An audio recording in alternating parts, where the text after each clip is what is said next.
সশ্রদ্ধ চিত্তে শপথ। 22তম রাষ্ট্রপতি হওয়ার পর বঙ্গভবনে ছিলেন মোহাম্মদ শাহাবুদ্দিন। নানা জল্পনা কল্পনার অবসান ঘটিয়ে শুক্রবার বিকেল 5টায় পদত্যাগ করেছেন তিনি। এই পদত্যাগের মধ্য দিয়ে সমাপ্তি হচ্ছে তার বঙ্গভবনের জীবনচক্র। মোহাম্মদ শাহাবুদ্দিন 2023 সালের এপ্রিলে শপথ নেওয়ার পর এই বঙ্গভবনে কেটেছে তার নাটকীয় জীবন। বঙ্গভবনে বসে নানা সময় বক্তব্য দিয়ে বিতর্ক জন্ম দিয়েছেন মোহাম্মদ শাহাবুদ্দিন। অবশেষে শারীরিক কন্ডিশনের কাছে পরাজিত হয়ে নানা রোগের সম্মুখীন হয়ে পদত্যাগ করতে বাধ্য হয়েছেন তিনি। তবে এখন সবচেয়ে বড় প্রশ্ন, রাষ্ট্রপতি পদ ছাড়ার পর কোথায় থাকবেন শাহাবুদ্দিন? কি হবে তার পরবর্তী পরিকল্পনা?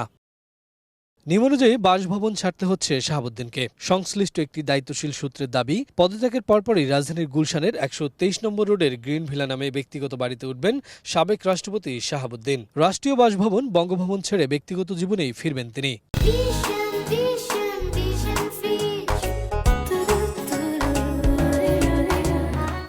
আবার দেশে কিছুদিন অবস্থান করার পর স্বাস্থ্যগত কারণে চিকিৎসা ও বিশ্রামের উদ্দেশ্যে বিদেশে যাওয়ার পরিকল্পনা রয়েছে তার। তবে কোন দেশে যাবেন, কবে যাবেন কিংবা কতদিন অবস্থান করবেন, এসব বিষয়ে এখনো কোনো আনুষ্ঠানিক তথ্য প্রকাশ করা হয়নি।